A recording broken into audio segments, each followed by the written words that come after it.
Welcome everyone, take a seat, good Sunday as well. Today we're going to do something that I mentioned was going to be done after going through the weekly raid overview we have had a few days ago. This is because every time we go through the raid, the same thing happens. We just look at the popularity of the healers. We say maybe if something is changing there, but then eventually we have to move over to the performance, and inevitably what we talk about is going to be the damage, the DPS. How are they doing? Because of course, looking at how a DPS is doing is much more simple than how a healer is doing. You can look at the damage they are doing, you can compare it with all the other damage dealers in the fight. You can then look at other things. For example, you're fighting a single target boss and you see certain specs being very high and other specs being very low, and then you're looking at an AoE boss and you see the specs that were low in single target suddenly being high in the AoE boss fight, and the specs that were very high in the single target boss fight being low in the AoE fight, and you're like, aha, I know what's going on here. These specs must be doing very well because they have good single target damage in the single target boss, whereas these other specs are high because they have good AoE. That's very simple, it's very straightforward. You can start telling that Assassination Rogue or Feral Druid are more apt at doing single target damage, or that Windwalker Monk and Elemental Shaman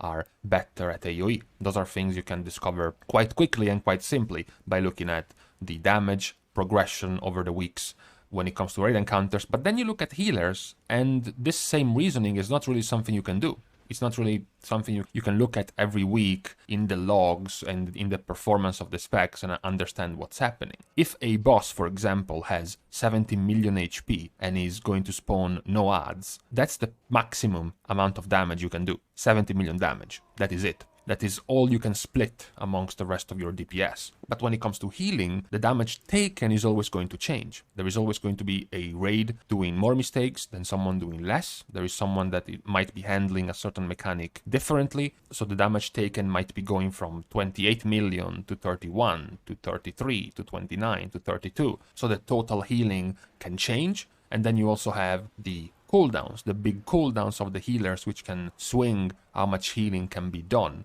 over a fight, as opposed to a DPS. A DPS is not really going to change much. You are going to go through your normal rotation, and when your combustion is available, when your avenging wrath is available, perhaps your vendetta is available, your DPS is going to go up for 10, 15, 20 seconds, and then it's going to go down again. It's very, very straightforward and scripted. When it comes to a healer, not really. Using your cooldown is not going to automatically mean you're going to get more healing. It also has to be dependent on how much damage your raid is taking, how many mistakes are being done by the raid, how much more damage is being taken than normal, than average, which is going to mean more healing. Even though this is a little bit exaggerated, when you look at this, it can tell you the way the damage of a DPS works. This is very clearly a Windwalker Monk fighting on Soul Render. So you see the damage being very straightforward, and then the peaks of damage when there is multiple adds to AoE. At first, this is kind of similar, for example, to how a Discipline Priest heals. You see that the line, the healing line over time, is very smooth. There are not many points and spikes. There are only the big, giant mountains of the spike of healing that a Discipline Priest can do. If instead you go and look at a Restoration Shaman, you can see that now all of those smooth little mounds are now turned into spikes. Besides the big spikes, the big jumps, which is their cooldowns, all of the rest is still some tiny little bumps all over the place. If you look at Holy Paladin, it's even more apparent how the healing is happening. For better comparison, you can see it here between a Discipline Priest and a Resto Shaman. You can see how much more spiky the healing of a Resto Shaman is, even when you compare a Resto Druid to a Resto Shaman. Resto Druid is much more smooth in between its big cooldowns compared to a Resto Shaman. And also how more similar a Holy Paladin and a Resto Shaman can be together. This log of two players healing a very similar amount is actually very, very mirrored. The reason why, when the videos about the raids come out and we don't look at all of the graphs and all of the performance lines, so to speak, on Warcraft logs for healers, is because they are difficult to interpret. For example, this is the Taragru healing, and Monk and Druid are at the top. Then we have the Eye of the Jailer healing, and Mistweaver and Restoration are at the top. And then you have the 9, and Mistweaver and Restoration are at the top, and then there is Ner'zhul. Okay, fine. Soul Render, of course. And then there is Painsmith. Yep, you guessed it. So Looking at this, you would think, well, I mean, it's a domination of Monk and Druid, clearly. If this works the same as it does for DPS, looking at who is at the top, then it must mean these are the strongest. And yet, both Mistweaver and Restoration are consistently the least represented specs in Mythic raiding. What does this mean? Is there actually a conspiracy that doesn't want Resto Druids and Mistweaver Monks in the raid? No, not really. It simply means that in current year, and in the past few years, honestly, being able to heal a lot consistently over time is not really what is most desired and desirable for a healing spec. As you're seeing yourself from the healing and the big spikes of healing, if you look at the opposite, the equal and opposite graph, which is the damage taken, so the damage that you will have to heal of a fight like Guardian, and you see something like this. The spikes that happen, and once the spikes are gone, the damage taken is pretty straight in a line. When you look at Soul Render, again, it's the same. It's a pretty straight line, and then when the chains are being broken is when the spikes go up. The general idea is that all you need when it comes to healing over time, when it comes to consistent healing and HPS, is to be above that line. This line. The line that makes you able to heal the damage that is being taken when there is no high danger, okay? Once you reach that point, all you have to worry about is having enough cooldowns, having enough strong cooldowns to cover those big spikes. Unfortunately, for pure HPS specs, for throughput specs, Holy Priest, Restoration Druid, and Mistweaver Monk, the base line that healers need to reach, okay, the standard safety line that you want your HPS to be at, is very, very easily reachable by any spec in the game. Essentially, this means there is no specialist role for those specs. This line is rarely ever so high that you do want a spec with super high HPS because the damage taken over the entire fight is going to be very high. Where instead you do want the specialist, where instead you do want the spec that is very, very tuned and well equipped to deal with something, is the big spikes, the big damage, which converts into having big cooldowns, strong cooldowns to deal with those damage spikes. Which is when, unfortunately for those specs, it's when you have to start comparing cooldowns. A Restoration Shaman has Healing Tide Totem, which is decent. It used to be much worse. Now, with this conduit in particular, is actually a very good HPS cooldown. And then, more importantly, you have Spirit Link Totem. Holy Paladin has Ashen Hallow for HPS, Avenging Crusader for HPS, as well as Wings for HPS, plus Devotion Aura for damage reduction, like Spirit Link. 15% for Devotion Aura, 10% for Spirit Link, and then of course you have Discipline Priest with Barrier, which is 20% damage reduction. Meanwhile, Druids, Monks, and Holy Priests don't have nearly as good of a set of cooldowns. A Monk just has Revival, a Druid just has Tranquility. Even now you can say they also have Flourish as an extra cooldown, and Holy Priest has to Talent into Salvation to even have a properly good cooldown. You see, for example, when you compare these two logs, these are very, very high logs, very, very good HPS in the fight, and you can see that Holy Priest is actually matching the spikes of a Holy Paladin. Right? They are doing very, very similar in terms of healing. The difference is that Holy Paladin is also doing this while having the 15% damage reduction cooldown, which is not going to show up in terms of healing done, but it is certainly going to show up in how useful it was to save people from dying from those big spikes. The same can be said for Monk. This is another very good log of a Mistweaver Monk on Soul Render, and again, the healing is actually pretty close to the one of a Paladin. Even below the big spikes, the Monk is very often healing more than the Holy Paladin. The difference is that, number one, as you can see, the revival spike of Mistweaver is not very strong,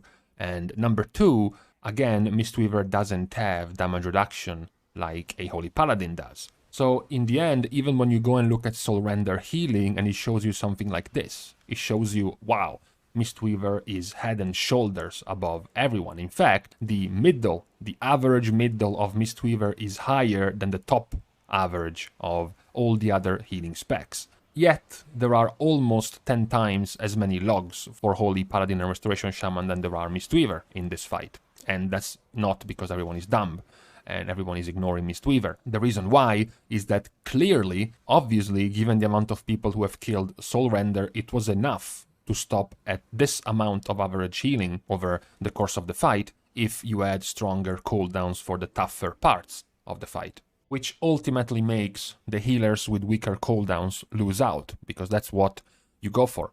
If you are a officer, if you are a raid leader, or rather if you aren't one and you're wondering how this is decided, you look at a fight, you look at all of the amount of bad things that are going to happen in the fight to your raid, how many times this nasty ability is going to come out, how many times this other nasty ability is going to come out. Let's say you're fighting Ner'zhul. When you're talking nasty, you're talking malevolence, and you're talking shatter. So, as a leader, what you want to do is look at your healers, look at the cooldowns, and look at placing all of the cooldowns in all of the spots where malevolence and shatter are happening.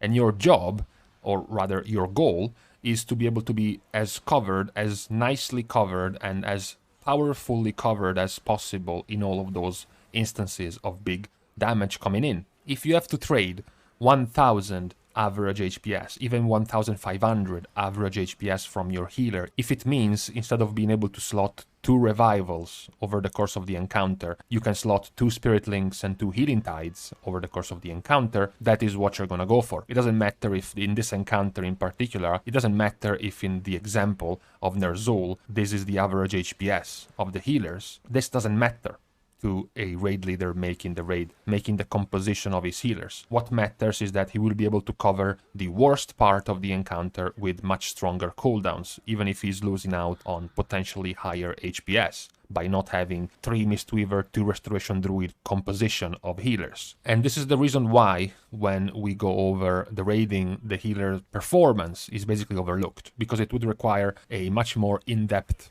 analysis of logs to understand why certain healers are doing better or worse, because looking at the overall HPS simply doesn't matter as much, because it's not as needed as the overall DPS. The overall DPS will always be needed. There are very, very few situations in a raid where you have 10 seconds worth of DPS and you need to have the best burst possible, otherwise the raid is going to die immediately. It's going to explode, which is something that can happen during healing. During healing, you know, you have the chains being broken on Soul Render, you have the traps being broken on Painsmith. When that happens, you can die, and you want to not die when that happens. And there are things like damage reduction, which helps you not die, because if you prevent the damage from even happening, it makes it easier to then heal it back up. If you can save even just 4, 5, or 6 players from going to 1 hit away from dying because you had Aura Mastery, because you had Spirit Link Totem, that is going to help more than having a Mistweaver Monk able to heal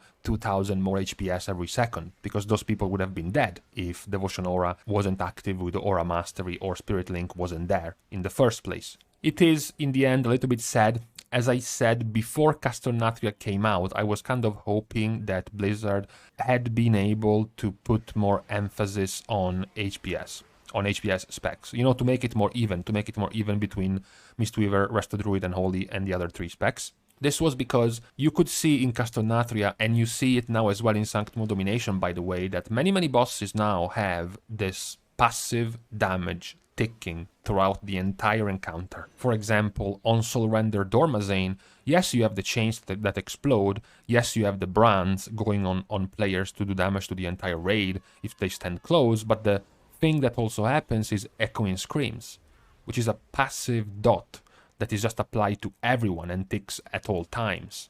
You know, in the entire fight of Soul Render himself is going to be doing 11 million damage to you, while the ticking dot of the room, Echoing Screams, is going to be doing 15 million damage, 50% more than the actual boss. Even when you look at Guardian of the First Ones, the boss itself is going to be doing 40% less damage than the ticking damage over time, or rather the continuous damage, the rapid fire damage of the sentries that keep shooting their lasers in the raid. And then you also have Ner'zhul, for example, that has Aura of Spite, which is the most damaging ability of the encounter, as well as the Orbs of Torment, which keep ticking multiple players with dot damage. Those are the highest damaging sources. So there was the possibility of these additions in the fight that continue to do damage over time, which is going to require good specs at, you know, having sustained healing over time, sustained HPS. Unfortunately, this requirement turned out to be, as I pointed out, the line that you need to reach with your composition of healers. The average HPS line turned out to be too low to worry the specs without as high of a consistent HPS. If Blizzard kept increasing the height of that bar, perhaps even nerfing the damage taken in the big spike, so, 25% less damage in big spikes like the chain breaking or the traps exploding on Painsmith, and increasing the dot damage over time, the dot damage that always happens in the encounter, by 20 to 30%, maybe big cooldowns like Spirit Link, big cooldowns like Avenging Wrath would have lost more and more value, and consistent healing would have gained more and more, to the point that guilds and raid leaders, etc., would have started using more HPS focused healers. This hasn't happened. It didn't happen in Castanatria because we stayed with this exact composition of healers, and it continues not happening in Sanctum of Domination as well, since the status quo of the top 3 healers has remained the same. It is unfortunate because I do miss seeing different healers than the ones I have been seeing for the past few years in the healing composition, so it is kind of sad. It is more easy to feel sorry and to feel sad about Mistweaver Monk because they have suffered a bit more compared to Restoration Druid, who at the very least they have had several years of domination in Mythic Plus, so I certainly don't miss them there. But in Raid encounters they are a pretty rare sight nowadays. Now, with this reminder related to healers in Raid encounters, we can stop for this blessed Sunday. I hope I was able to explain nicely why the situation of healers is currently what it is, and why it is also unlikely to change over the course of the expansion, because it would require Blizzard to go basically to just either rework the healing specs and be able to somehow give the 3 specs left out some type of damage reduction, so they would also have a use and be useful during those big spikes of damage we have mentioned, or nerfing the consistent HPS of the other 3 specs by a high enough number that now you do require one of those 3 specs, Holy Priest, Mistweaver and Resto, at least one, to be in your raid, to keep up with the consistent healing. Otherwise, it doesn't seem like much of anything is going to change in the near future anyways. Thank you guys for watching the video. If you enjoyed the content, you can continue supporting the channel by liking and commenting on this video, because it helps. Apparently cheating the YouTube algorithm. Subscribing as well can help. See you guys soon. And in the meantime, the other solution is to just get rid of damage reduction, actually. Just don't have it in the game anymore, and that's fixed.